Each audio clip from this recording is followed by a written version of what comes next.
Hello दोस्तों, आप सभी को मेरा प्यार भरा लाख और छोटों को ढेर सारा प्यार। कैसे हो सब लोग? आशा करती हूँ कि सब लोग बढ़िया होंगे और मैं भी ठीक हूँ। मेरा नाम है आशा बिष्ट और मैं रहने वाली हूँ अल्मोड़ा जिले के एक छोटे से गांव आमडाली से। और मैं आप सभी का स्वागत करती हूँ अपने यूट्यूब चैनल आशा ब्लॉग में। तो चलिए जी, आज की ब्लॉग की शुरुआत भी कर लेते हैं। और आज की ब्लॉग की शुरुआत हो रही है शाम के 4 बजे से। और ब्लॉग की शुरुआत हो रही है आज जहाँ पे हमारे वहाँ पे शादी थी दुल्हन वाले घर से। और दुल्हन आ रखी है आज अपने मायके में, जिसको हमारे पहाड़ी भाषा में बोलते हैं दुल्कुल पलटाने के लिए आ रखी हैं करके। और उन्होंने अपने घर में रखी है सत्यनारायण की कथा। और हम सभी लोग भी यहाँ पे पहुँच गए हैं कथा सुनने के लिए। और सभी को चाय भी बढ़ गई है आते ही, तो सभी लोग चाय पी रहे हैं और साथ में कथा सुन रहे हैं। अभी तो पाठ चल रहा है, उसके बाद कथा होएगी। और आज शाम के खाने की भी यही पे है प्रोग्राम। तो पहले हम लोग यहाँ पे कथा सुनते हैं। और आज मेरा बर्थडे भी है, तो हम लोग यहाँ पे पहले कथा सुन लेते हैं, उसके बाद जाएंगे अपना बर्थडे का केक काटने के लिए। और रात का खाने का प्रोग्राम तो यहीं पे है, तो देखें आप लोग भी हमारे साथ एंजॉय करें और हम लोग भी कथा सुनते हैं।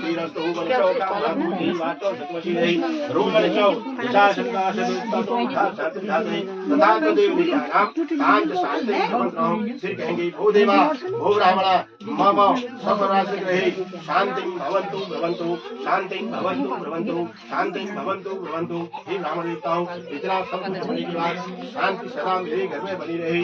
ओम शांति ही ओम शांति ही ओम शांति ही ओम जय ओम शांति ओम शांति ओम शांति ओम कदय ओम शांति वनस्पति ओम शांति विश्व देवा शांति ब्रह्म शांति सर्वगं शांति शांति रेव शांति शावा शांति यतो यतो समिहति ततो नो अभयंतरो शांति शांति शांति शांति भवतु सर्वा अरिष्ट शांति भवतु।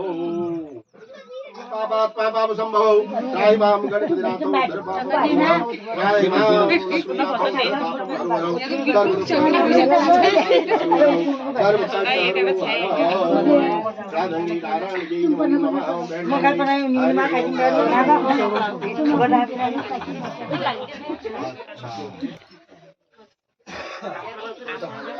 ओम केशवाय नमः ओम गोविंदाय नमः ओम ऋषिकेशाय नमः ओम वामनाय नमः ओम चतुर्भुजाय नमः ओम शंखपाणिने नमः ओम गदापाणिने नमः ओम शूलपाणिने नमः ओम रामाय नमः ओम हयग्रीवाय नमः ओम दामोदराय नमः ओम दमोपीताय नमः ओम श्री कृष्णाय नमः ओम वासुदेवाय नमः ओम श्री सागर सजन्ये नमः ओम रामाय नमः ओम शिवाय नमः ओम चतुर्भुजाय नमः ओम वासुदेवाय नमः ओम नारायणाय नमः ओम केशवाय नमः ओम श्री सत्यनारायण नमो नमः।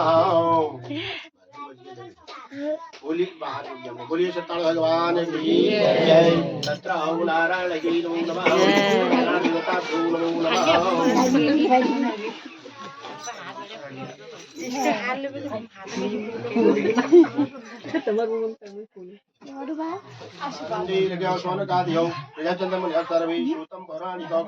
व्यास जी कहते हैं कि एक बार 88,000 सोनकादि ऋषि जो हैं सूत जी से पूछते हैं कि हे महाराज,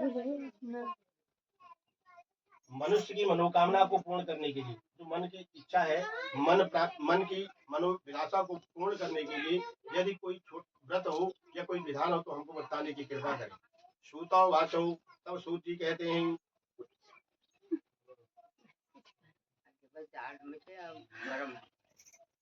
संपृष्टौ भगवानं कमलापति शिवशय्यथैवाहौ सर्वदशमाहितौ एकदानारदो योगी वरानुग्रह कांक्षाौ पर्यटन विधान लोकान मृत्युलोपम उपागतौ। सूची कहते हैं कि हे ऋषियों, जो नैमिषारण्य नामक तीर्थस्थान, यही प्रश्न जो था एक बार नारद मुनि ने भगवान विष्णु से पूछा। क्या हुआ कि नारद मुनि घूमते हुए जब इस मृत्युमंडल अर्थात पृथ्वी में आए तो उन्होंने मनुष्यों को यहाँ पर अपनी मन की इच्छा पूर्ण करने के लिए, उनकी मन की इच्छा पूर्ति नहीं हो पा रही थी, तो उसको पूर्ण करने, किसी के मन में क्या था कि मेरा मैं धनवान हो जाऊं, किसी के मन में था कि मैं राजा हो जाऊं, किसी के मन में था कि मैं जो हूँ पुत्रवान हो जाऊं, किसी के मन में था पौत्रवान हो जाऊं, किसी के मन में था कि मैं भूमि और जायदाद मेरी बहुत ज्यादा हो जाए। इस प्रकार जो है अपनी मन की इच्छा पूर्ण करने के लिए आदमी पाप करता था। क्या करता था? कोई किसी की जमीन को हड़पता था और कोई जो है किसी पर आरोप लगा देता था, और कोई जो है अपने मन की इच्छा प्राप्ति के लिए जो है गलत मार्ग से जो है धन का जो है धन धन जो है संचय करता था। तो धन संचय करते हुए इस प्रकार जो है उनको ये पता नहीं था कि हमने कितने पाप कर दिए हैं, और फिर भी उनकी मन की इच्छा पूर्ण नहीं हो रही थी, तो पाप होते जा रही थी। तो नारद मुनि जब आए तो उन्होंने मनुष्यों को ऐसे पाप करते हुए देखा, तो उनके मन में आया कि इनका कल्याण कैसे होगा। तो नारद मुनि जो है वो देवता है, और जो है हमेशा इस लोक में विचरण करते रहते हैं, तीनों लोक में विचरण करते हैं, और वह देवताओं का भी कल्याण करते हैं, वह मनुष्यों का भी कल्याण करते हैं, सारी जीव मात्र का कल्याण करते हैं। तो वो कल्याण के लिए आए थे, तो उन्होंने देखा कि इनको जो है कष्ट हो रहा है, और अनेक पाप इन्होंने कर दिए हैं, इनकी मन की इच्छा पूर्ण नहीं हो रही है, और इनकी कैसे मन की इच्छा पूर्ण होगी, ऐसा सोच करके नारद मुनि भगवान विष्णु के धाम को गए। जब विष्णु लोक में गए, वहां उन्होंने क्या देखा, तत्र नारायणं देवं शुक्लवर्णं चतुर्भुजं शंख चक्र गदा पद्मं वनमालिं विभूषितम्। वहाँ भगवान सत्यनारायण विराजमान है। भगवान नारायण है, सत्यनारायण भगवान जो है वह भगवान विष्णु स्वयं सत्यनारायण है, तो वह वहाँ विराजमान है। सफेद जिनका वर्ण है, जो है जिस प्रकार बिजली चमकती है उस प्रकार उनके शरीर से जो है आभा निकल रही है सफेद वर्ण की जो है, और पीताम्बर वस्त्र वह पहने हुए है, और उनके चेहरे पर तेज इतना है, और सुंदर उनकी आंखें हैं, और सिर पर उनका मुकुट शोभायमान हो रहा है, गले में जो है वनमाला अलंकृत हो रही है, और चार उनकी भुजाएं हैं, चारों भुजाओं में उन्होंने एक हाथ में शंख चक्र गदा और पद्म, चारों हाथ में इस प्रकार क्रमशः उन्होंने जो है अपने आयुध ले रखे हैं, और भगवान जो है मंद मंद मुस्कुरा रहे हैं। वहां से एक अनुपम जो है कांतिमयी आभा जो है वह महसूस हो रही है। तो नारद मुनि ने भगवान के दर्शन करे और भगवान को प्रणाम किया, और उनकी वंदना करने लगी। क्या कहने लगी, नमो वांगमनाशीताय नमो वांगमनाशीताय आदि निरुलाय गुणात्मने सर्वे शांति भूताय भक्तानां मार्तिनाशने। हे प्रभु, आप जो है आदि अंत और मध्य इन तीनों से रहित है। भगवान कब पैदा हुए, भगवान कैसे पैदा हुए, भगवान कैसे पैदा होते हैं, कौन उनको बड़ा करता है, कौन कौन कैसे उनका अंत होता है, या कोई नहीं जानता है। तो वो कह रहे हैं, प्रभु आप आदि अंत मध्य इन तीनों से रहित है। आप जो है हे नारायण, आप जो है रजोगुण सतोगुण और तमोगुण इन तीनों गुणों से रहित है। आपको रजोगुणी, आप राजा भी नहीं है, आपको रजोगुणी भी नहीं कह सकते हैं, आपको राजा नहीं है भी नहीं कह सकते हैं, और आपको जो है आप तामसी है, आप तमोगुणी है, बार काट करते हैं, यह भी हम आपको नहीं कह सकते हैं।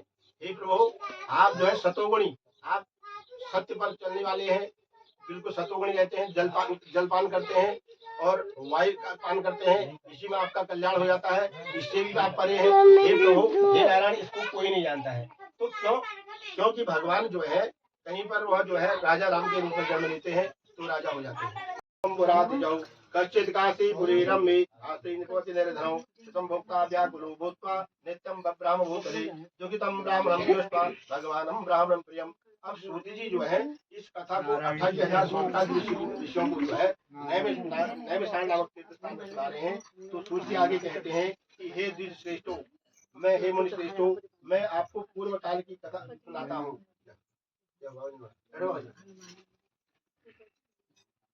का प्रचलन हुआ वह मैं आपको बताता हूँ। प्राचीन काल में एक सुंदर काशीपुर नाम का नगर था, उसमें जो है कई लोग विचरण करते थे। एक निर्धन ब्राह्मण भी उसमें विचरण करते थे, एक निर्धन ब्राह्मण भी जो थे उसमें निवास करते थे, और वह जो थे बड़े दरिद्र थे, भूख और प्यास से पीड़ित होकर करके इस पृथ्वी में रोज विचरण करते थे, भिक्षावृत्ति किया करते थे, और बड़े दुखी थे। उनके दुख को देख कर करके भगवान सत्यनारायण जी ने एक बूढ़े ब्राह्मण का रूप बनाया, और उनके सामने प्रकट होकर के पूछने लगे, और कहने लगे,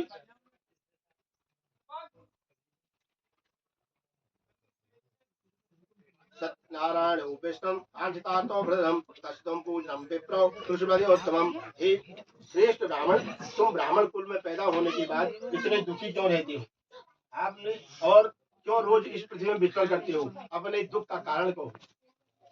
अब उस बूढ़े ब्राह्मण का रूप देख करके उसने कहा, बूढ़े ब्राह्मण है, कोई जानते होंगे। तो कहने लगा, ब्राह्मणों अति दरिद्रो हम भिक्षार्थ में प्रेमी वही।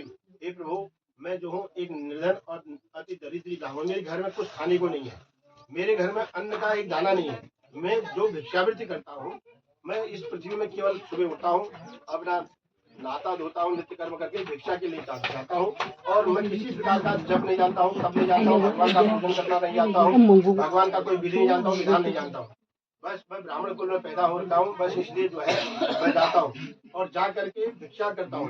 भिक्षा में जो मुझको अन्न मिलता है उससे मेरी आजीविका चलती है, मेरा परिवार। ये दूरम गति साधु सत्तराम प्रभु जिज्ञासा साधु किमस्थितो नौसिदम। अब भगवान जो है अपने भक्त की परीक्षा लेते हैं।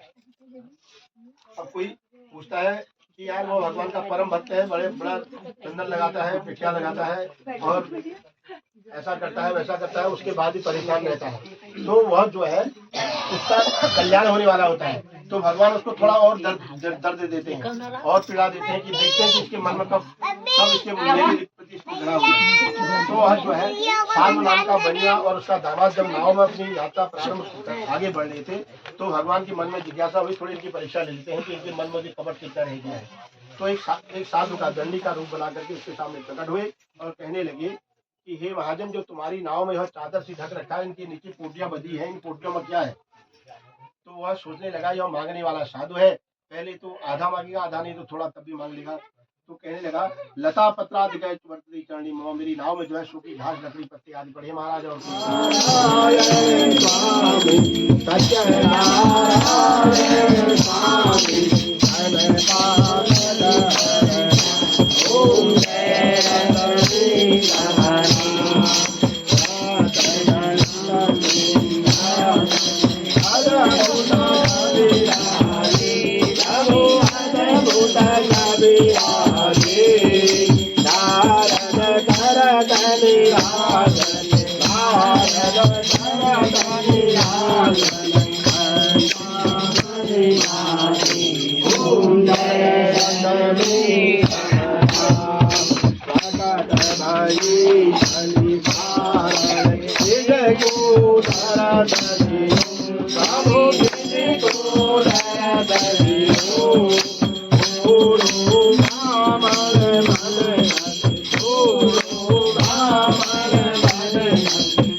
तो दोस्तों अभी कथा भी समाप्त हो गई है और यहाँ पे रखा है चाय पकौड़े की व्यवस्था। तो यहाँ पे सभी को चाय भी बट गई है, चाय भी है, पकौड़ी भी है और साथ में है कोल्ड ड्रिंक और मिठाई भी बढ़ रही है साथ में, दे सकते हैं आप लोग। और यहाँ पे होंगे थोड़े से कीर्तन।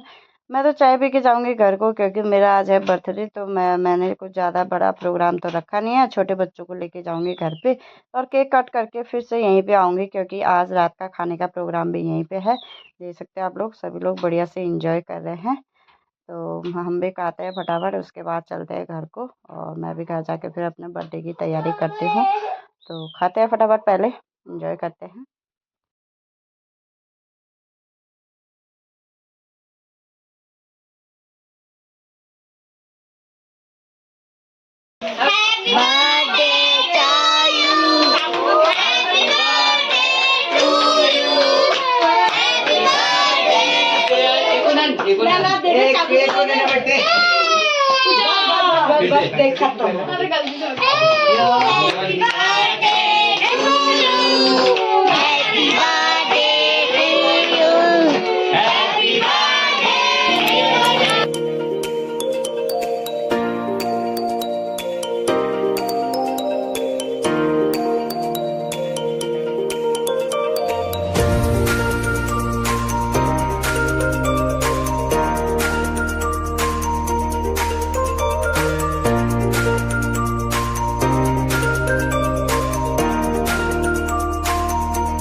केक कट के मैं भी फिर से आ गई हूँ यहीं पे। और तो यहाँ पे हुआ थोड़ा सा डांस का प्रोग्राम और उसके बाद हो रही है यहाँ पे अभी खाने की तैयारी। और सबसे पहले हो रही है कंचिका पूजन, देख सकते हैं आप लोग यहाँ पे कंचिकाओं के बढ़िया से पैर धुले जा रहे हैं। पहले कंचिका पूजन होगी और उसी के बाद हम लोगों को भी खाना बटेगा।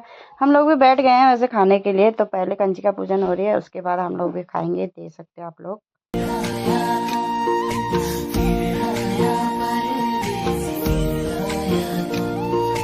बारिशों की गीली बूंदें मन को भिगोती जाएं, हाय रे मन को भिगोती जाएं।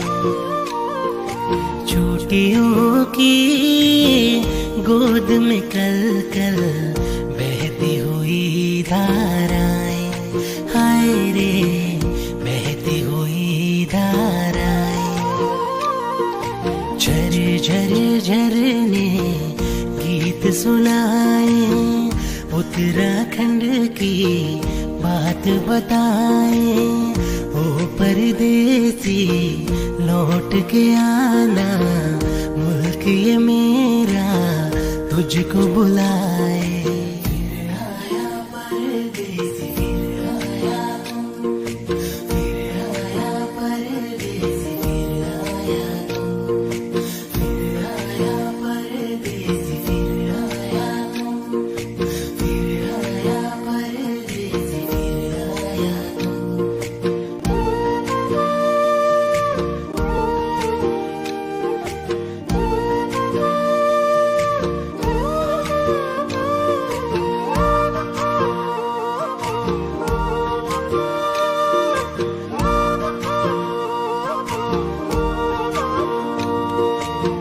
भोले भाले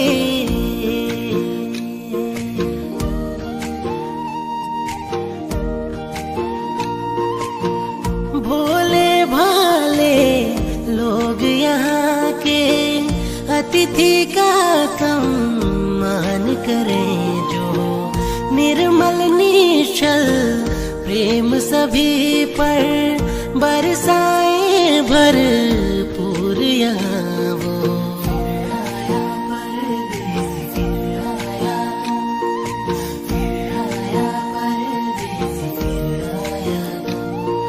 प्यार से भरी मीठी बोली कोई भुला ना पाए, हाय रे कोई भुला ना पाए। प्रीत से जुड़ी रीत यहाँ की दिल में घर कर। तो दोस्तों आज के ब्लॉग को इसी के साथ यहीं भी समाप्त करती हूँ। आप लोगों को मेरा ब्लॉग कैसा लगा कमेंट में जरूर बताना दोस्तों। मेरे चैनल को लाइक करना, कमेंट करना, ज़्यादा से ज़्यादा शेयर करना दोस्तों। मिलते हैं आप लोग कल एक नए ब्लॉग के साथ।